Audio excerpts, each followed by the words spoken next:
Hello friends, इस video में हम देखने वाले ASP.NET कोर का एक काफ़ी महत्वपूर्ण टॉपिक है राउटिंग के बारे में। देखो क्या होता है कि हर इंसान की कोई ना कोई मंजिल होती है जिस पर वह पहुंचना चाहता है, जिस पर पहुंचने के लिए उसे कोई रास्ता तैयार करना पड़ता है। उस रास्ते पर चलकर वो अपनी मंजिल तक पहुंचता है। उसी तरह राउटिंग भी एक रास्ते से निकला है। मैं अपने ब्राउज़र से वेब एप्लीकेशन को रिक्वेस्ट भेजता हूँ। इसका मतलब ये है कि मैं ब्राउज़र में कोई न कोई URL लिखता हूँ और वो किसी न किसी वेब एप्लीकेशन का होगा। मान लो मुझे उस वेब एप्लीकेशन में से होम पेज को एक्सेस करना है, तो मुझे क्या करना पड़ेगा? तो मैं होम पेज वाले अपने जो मेरा वेब एप्लीकेशन है, कंट्रोलर है, एक्शन मेथड है, उस पर जाऊँगा। क्योंकि उसी के थ्रू मैं उस चीज़ को एक्सेस करूँगा, ठीक है? जो ये कॉन्सेप्ट होता है, इसे हम बोलते हैं रिक्वेस्ट सेंड करना। क्या बोलते हैं? रिक्वेस्ट सेंड करना। जो भी आप URL में लिखते हो, वो ब्राउज़र पर जब एंटर करते हो जब उसे एंटर करते हो, तो वो रिक्वेस्ट जाती है आपके वेब एप्लीकेशन के पास, जो आपके सर्वर पर मौजूद होती है। ठीक है? समझ में आया? और वो वहाँ पर हमारे पास एक राउटिंग का कॉन्सेप्ट होता है। जो URL आप रिक्वेस्ट कर रहे हो, क्या उस URL से रिलेटेड कोई डाटा मौजूद है जो आपके रिस्पॉन्स में दिखाया जाएगा? तो राउटिंग इस चीज को चेक करता है। ASP.NET Core 8 के अंदर राउटिंग का एक मैकेनिज्म मौजूद होता है, जो कि आपके URL को रिसीव करता है, उसे चेक करता है ना? और उसी URL से रिलेटेड क्या मेरे पास में कोई डाटा मौजूद है, तो वो आपकी रिक्वेस्ट को भेजता है वेब एप्लीकेशन के अंदर। जो कंट्रोलर होते हैं और उसके अंदर एक्शन मेथड होते हैं, जो कोई ना कोई रिस्पॉन्स रिटर्न करते हैं। तो वहां से रिस्पॉन्स लेकर वो आपको रिटर्न कर देता है आपके ब्राउज़र पर, जहाँ से आपने रिक्वेस्ट भेजी थी, वहीं पर आपको रिस्पॉन्स रिसीव हो जाएगा। तो ये कॉन्सेप्ट होता है राउटिंग का।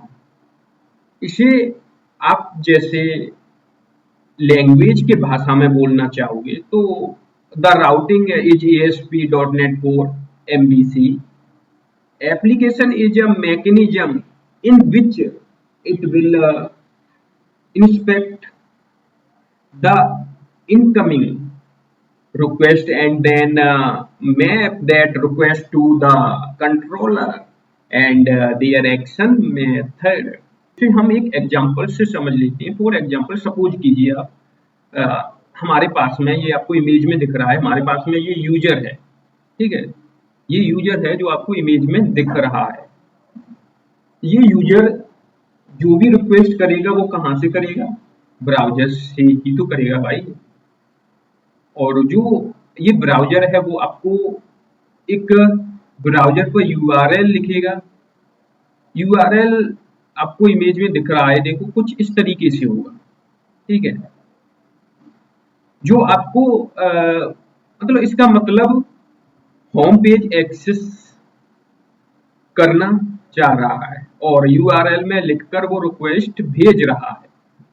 तो वो रिक्वेस्ट सबसे पहले जाती है राउटिंग के पास, जैसे आपको दिख रहा है। जब भी आप कोई URL रिक्वेस्ट करते हो तो वो डायरेक्ट कंट्रोलर के पास नहीं जाती है। कंट्रोलर से पहले वो हमारे राउटिंग मैकेनिज्म के पास जाती है, फिर राउटिंग के बाद कंट्रोलर के पास जाती है और एक्शन मेथड पर जाती है। उसके बाद फिर वहां से डाटा रिस्पॉन्स करेगा और रिटर्न करवाएगा।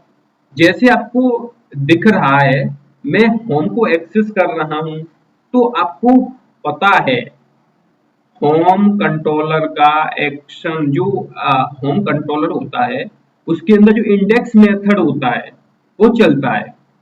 जब मैं ये वाला यूआरएल रिक्वेस्ट करूंगा तो राउटिंग चेक करेगा कि इस यूआरएल से रिलेटेड हमारी एप्लीकेशन के अंदर कंट्रोलर और एक्शन मेथड मौजूद है। अगर मौजूद है तो वो एक्शन मेथड जो रिजल्ट आपको रिटर्न करेगा वो आपको ब्राउज़र में नज़र आएगा। वो आपको कहाँ पर नज़र आएगा? ब्राउज़र में नज़र आएगा। और ये routing program dot CSS class के अंदर इसे लिखते हैं। ठीक है, आपको एक दूसरी इमेज से इसे समझाता हूं। जैसे आपको इस इमेज में दिख रहा है, ये मेरे ब्राउज़र है। ब्राउज़र से रिक्वेस्ट राउटिंग के पास जाती है जो प्रोग्राम डॉट सीएसएस में है। राउटिंग चेक करेगा कि उससे रिलेटेड कोई कंट्रोलर है कि नहीं। फिर क्या होगा? फिर आपकी रिक्वेस्ट कंट्रोलर में भेज देगा और कंट्रोलर के अंदर ही आपको पता है, कंट्रोलर के अंदर आपको पता है कि एक्शन मेथड होते हैं जो हमें रिस्पॉन्स रिटर्न करते हैं। तो कंट्रोलर के साथ अगर मॉडल भी है, मतलब कंट्रोलर मॉडल से भी डाटा ले सकता है। इसका मतलब ये है कि मॉडल डाटाबेस से डाटा लेकर कंट्रोलर में एक्सेस करता है, फिर उसे एक्शन मेथड के थ्रू भेज देता है व्यू में। और व्यू में जब भेजेगा या भेजता है तो वही व्यू हमारे यूजर को रिस्पॉन्स नजर आएगा। वहीं पर जो व्यू है वो हमारे यूजर को, जो हमारा यूजर है उसे रिस्पॉन्स नजर आएगा। ब्राउजर पर तो ये इमेज, जैसे कि आपको इमेज में आपको दिख रहा है, इस तरीके से जो फ्लो चलता है ना, ये आपको हमेशा याद रखना है। ये जो यूआरएल है वो दो चीजों से मिलकर बनता है, यूआरएल प्लस HTTP या HTTP। HTTP क्या होता है? ये मेथड, इसका मतलब आपको अभी बताने वाला हूँ। सबसे पहले यूआरएल को समझ लेते हैं। जो मेथड होता है, जो ये एक मेथड है पूरा HTTP मेथड, इसका मतलब हर यूआरएल का अपना कोई HTTP मेथड भी होता है। जैसे आपको इस इमेज में दिख रहा है, ठीक है।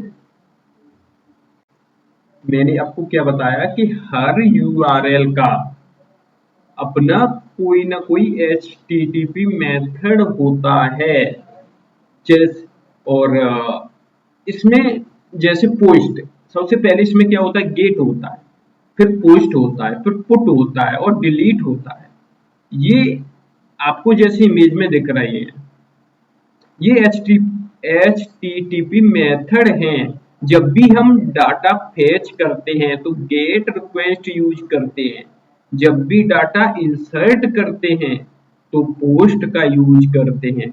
जब भी हम डाटा अपडेट करते हैं तो पुट रिक्वेस्ट का यूज करते हैं। अगर डिलीट करना हो तो डिलीट HTTP मेथड का यूज करते हैं। इमेज में आपको जैसे दिख ही रहा है, ये चारों जो मेथड हैं हम अलग अलग यूआरएल के साथ यूज करते हैं। जैसे आपको इस इमेज में दिख रहा है